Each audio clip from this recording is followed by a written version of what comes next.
Sync check.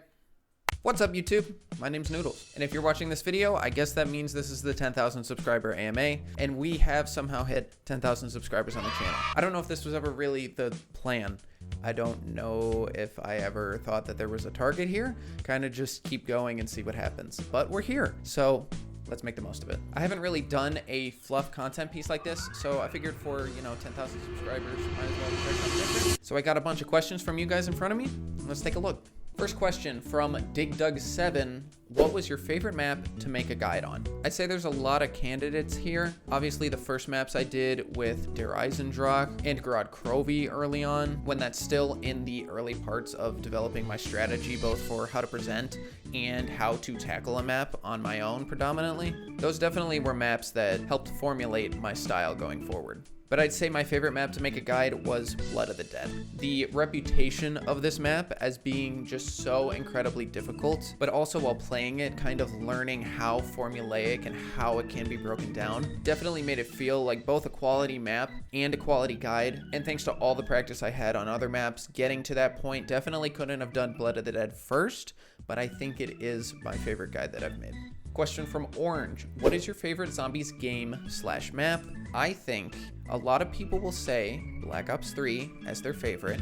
There is also the Infinite Warfare cohort, which is very small, niche, but loud. But I think my favorite game has to be Black Ops 4.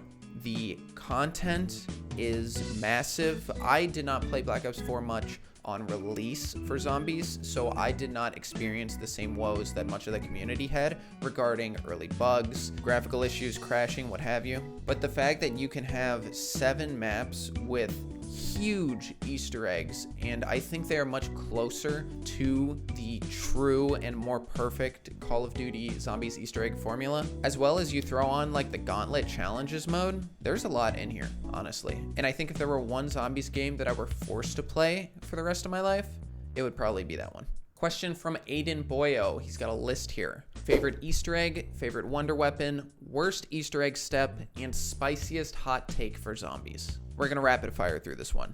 Favorite Easter egg, I think, is gonna have to be Grod Krovi. I think it's the first real spike in Easter egg difficulty as we move across Call of Duty Zombies games, and thematically, it is very cool as well. For favorite wonder weapon, I'm gonna say the Necrofluid Gauntlet from Black Ops 7. That thing is honestly sick. The ability to reload and the concept of a near infinite ammo while still including some amount of resource management, I think it's the perfect design. It sounds great, it feels great, it is viable throughout the duration of the run. I think I can confidently say it's my favorite. For worst Easter egg step, it's kind of hard for me to pinpoint one. There's an Easter egg concept that I don't like, which is the mystery box. Especially in the older games, relying on the mystery box to give you a wonder weapon or a piece of equipment is really just a pain, and there's just way too much variance that it introduces. Either that or modern boss fights. Specifically, a lot of the Black Ops 6 boss fights just became very lengthy,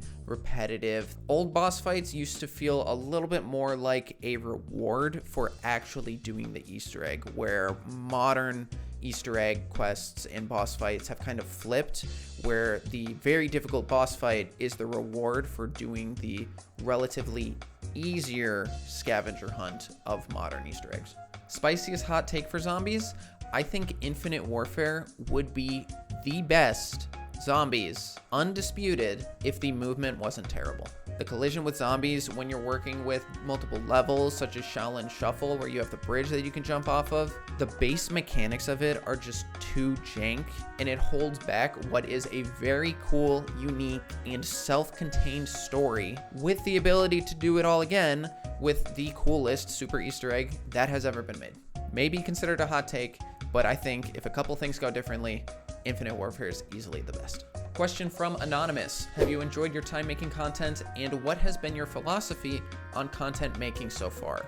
I would say I have. My philosophy, I've tried to keep steady of only doing stuff that I want to. I don't want to be forced into making something that I don't enjoy. If you followed this channel for a while, you've seen I've attempted a couple of little spin-off series with Zombies Office Hours. I did a Easter egg weapon guide, and that stuff just doesn't hit the algorithm algorithm the same way. It doesn't hit my brain for the want or the interest in doing it as often. So by sticking in this kind of only me, only what I want to do, and frankly, it has been nice that you guys have been very receptive to the main thing that I want to do, which is guides, which is sometimes going through the backlog. It's been very easy to, just stick with that. And I have a full-time job. So being able to just go one route, one content piece, one throughput all the way makes it a lot easier to manage. Question from Zach. I really appreciate how thorough your guides are. The extra time you take to do things like acquire footage of every part location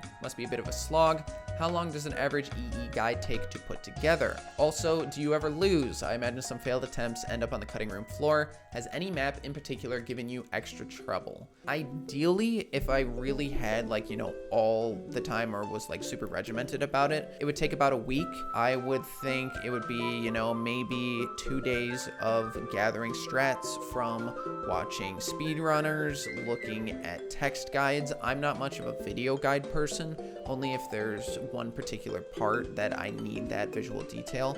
I'm usually pretty good with wikis as my references. And then after those first 4 days, it would take, maybe a day or two of writing a script. And then if I really wanted to cram it in, I could on that 7th day get it. But usually, we have a release on a Thursday.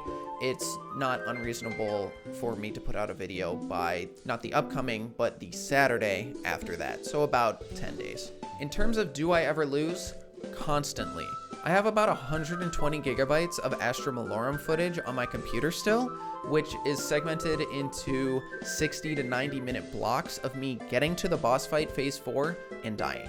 So it is incredibly frustrating, and I think that's also why I choose to do the content that I do, because being able to optimize my creative process as much as possible so there is not downtime and I'm not wasting as much is really imperative to both feeling better about myself and putting out quality content more regularly and not disrupting the rest of my life and the people around me. Question from Omeni Zulu. Would you ever consider doing World War II zombie Easter egg guides? Question from Olumni. What are the odds of you doing World War II Easter egg guides? Yeah, it's in the queue. I think after Black Ops 7, we will look into it if I have the time. I'm a lot more interested in that than Black Ops 2. I know I put out a poll recently, and the vast majority of people wanted Black Ops 2 as the next guide. It just becomes really difficult when we go over one person, because then we're talking about scheduling. And also with the way that I like to shoot footage and I like to make guides, it becomes kind of hard to ask people to follow such a strict, regimented path or route. And also, if I get people to help out, you just don't have the same buy-in necessarily. So World War II guides, yes, in the queue. If I'm interested in doing solo, definitely going to pursue that. Question from Pixel Blood. What's your favorite non-Call of Duty game? Also, do you have a favorite roguelike game? I'm mainly a player of those games, and your videos have made learning so many new things very digestible. Thanks for the great content. By far, my two favorite games that I have lived with across multiple generations have been, for multiplayer, Counter-Strike, Global Offensive, and Counter-Strike 2, and for single player, Dishonored. Dishonored was kind of where I started making videos and live streaming. I was a Dishonored speedrunner. At one point, I believe top 2 or 3 for the any percent world record. And that was definitely a very, very fun era, very fun community to be a part of. If we're talking about roguelikes specifically, I did play a bunch of Balatro or Balatro. Not sure of the pronunciation. I'm not gonna look it up. I did play Hades a number of years ago. It doesn't necessarily stick with me, but I do remember enjoying it. And I also really enjoyed a tycoon game called Game Dev Tycoon. It's not necessarily roguelike, but I found it entertaining. Question from Something Jacket. Will you ever make guides for custom maps? Specifically talking about Black Ops 3 Workshop. There are a lot of very high quality original maps as well as remasters of old maps that I think are worthy of their own guide.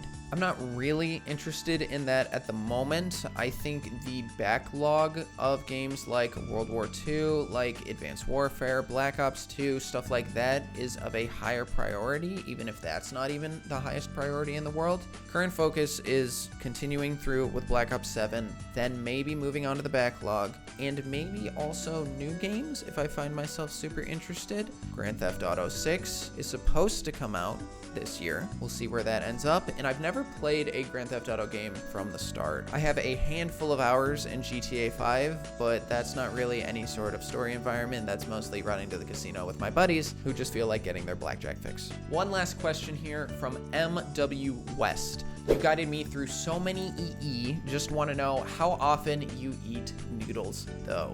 Ideally, twice a day. In an ideal scenario, for lunch, I'm having a packet or two of mi goreng lo mein noodles, throw in some broccoli and also some chicken sausage or some ground meat.